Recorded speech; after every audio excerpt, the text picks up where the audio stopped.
Assalamualaikum warahmatullahi wabarakatuh. Saya Renaliani dengan NPM 234.2002 akan mempresentasikan proposal PKM saya yang berjudul Telemedicine sebagai pelayanan pasien jarak jauh berbasis IoT dengan aplikasi Halo.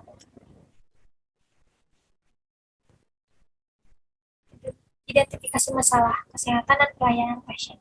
Kesehatan merupakan bagian penting dalam kehidupan manusia. Pelayanan kesehatan juga merupakan dalam kehidupan manusia.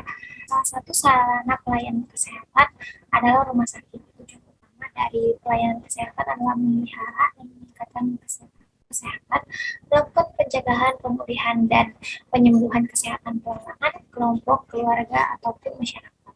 Teknologi informasi dalam layanan kesehatan merupakan alat yang dapat meningkatkan kualitas dan keamanan pasien, serta memungkinkan untuk sistem kesehatan modern yang bisa disesuaikan dengan kebutuhan pasien dan perawatan kesehatan profesional. Adanya pandemi COVID menyebabkan layanan kesehatan secara langsung terhambat. Adanya pandemi COVID berimbas pada terbatasnya interaksi antar manusia, termasuk pelayanan kesehatan. Pelayanan kesehatan yang belum siap menghadapi situasi ini menyebabkan peningkatan kasus yang terus terjadi di Indonesia. Selain itu, adanya himbauan dari pemerintah untuk melakukan pencegahan penularan COVID dengan menerapkan sistem social distancing bagi masyarakat membuat pelayanan kesehatan sangat menurun. Telemedicine adalah salah satu cara atau strategi pencegahan penyebaran COVID di banyak negara termasuk Indonesia. Karena telemedicine merupakan penyedia pelayanan kesehatan oleh dokter dengan memanfaatkan teknologi yang memungkinkan pemberian perawatan kesehatan. Dalam pelaksanaannya, telemedicine ini dilakukan secara real time atau membutuhkan kehadiran di kedua belah pihak di waktu yang sama. Selain itu, layanan telemedicine ini juga memerlukan media penghubung antara pasien dan dokter, seperti internet dan perangkat keras atau seperti komputer dan telepon genggam. Adanya aplikasi Halodoc sebagai salah satu layanan dari telemedicine digunakan untuk memudahkan proses pemeriksaan pasien, khususnya pasien jarak jauh.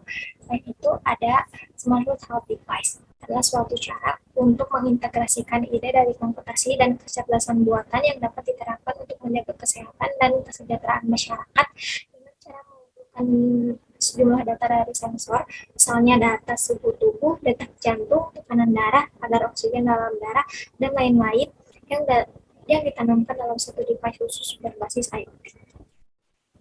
Menjawab pusaka, pertama ada telemedicine. Adalah layanan kesehatan berbasis teknologi yang memungkinkan para penggunanya berkonsultasi dengan dokter tanpa bertatap muka atau secara jarak jauh dalam rangka memberikan konsultasi kepada pasien. Dokter menggunakan teknologi informasi dan komunikasi untuk bertukar informasi yang valid untuk menegakkan diagnosis, pengobatan, dan pencegahan penyakit yang dapat diberikan melalui chat, telepon, atau video call. Yang kedua, ada pemantauan pasien jarak jauh. Adalah teknologi yang memungkinkan pemantauan pasien terhadap pasien jarak jauh dengan perjanjian konsultasi rutin untuk memperoleh hasil yang lebih baik. Teknologi ini memungkinkan individu menjalani perawatan di luar pengaturan perawatan klinis konvensional. Selanjutnya ada IoT, merupakan kumpulan perangkat dan aplikasi perawatan kesehatan yang terhubung ke sistem teknologi informasi perawatan kesehatan menggunakan jaringan digital online. IoT dengan healthcare Connected Healthcare System ini dapat memonitor kesehatan pasien secara real-time tanpa harus bertatap muka atau melakukan kontak fisik. Sistem yang digunakan oleh manajemen dan pengiriman perawatan kesehatan dengan menggunakan teknologi untuk menyediakan layanan kesehatan jarak jauh. Selanjutnya ada Smart Health Device, diterapkan untuk menjaga kesehatan dan kesejahteraan masyarakat dengan cara mengumpulkan sejumlah data dari sensor, misalnya data suhu tubuh, detak jantung, tekanan darah, kadar oksigen dalam darah, dan lain-lain yang ditanamkan dalam satu device khusus berbasis IoT. Data yang didapatkan dari sensor tersebut akan digunakan untuk memantau, memprediksi, dan memperbaiki kondisi fisik dan kesehatan pasien. Pada saat ini, Smart Health Device dapat dipakai sebagai pelacak kebugaran dan memonitor aktivitas yang sudah mendapatkan daya tarik dari masyarakat. Namun device ini hanya dapat digunakan oleh masyarakat kalangan menengah ke atas karena device-nya yang mahal. Ada beberapa sensor yang terdapat dalam smartphone health device, yang namanya akselerometer, yaitu sensor detak jantung untuk mendeteksi gerakan alat tubuh seperti jumlah langkah, jarak tempuh. Selanjutnya ada sensor oximeter, digunakan untuk mengukur saturasi oksigen dalam darah, heart rate untuk mengukur detak jantung, dan sensor-sensor lainnya yang terdapat pada device ini. Selanjutnya ada Firebase, sebagai salah satu dari penyedia layanan MPLS. Selanjutnya ada Halodoc, sebagai salah satu penyedia layanan kesehatan telemedicine yang menciptakan cara mudah untuk memberikan masukan di bidang kesehatan online.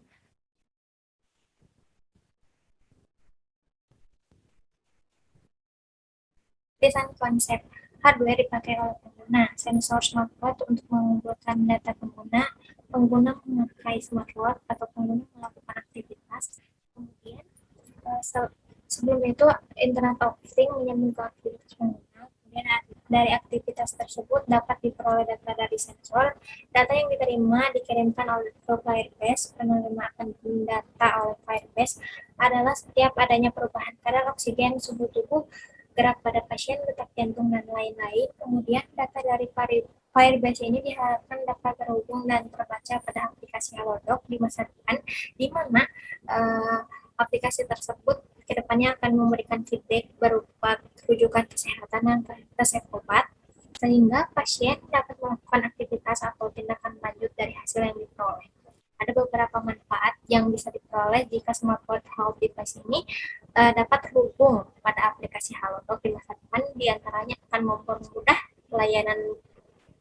pelayanan kesehatan, bisa sebagai pertolongan pertama pada pengguna jika pengguna mengalami keadaan darurat. Kedepannya check up dapat dilakukan di rumah pasien dengan nyaman dan lebih efisien dalam segi waktu. Sekian materi yang dapat saya sampaikan. Mohon maaf apabila terdapat banyak kesalahan. Assalamualaikum warahmatullahi wabarakatuh.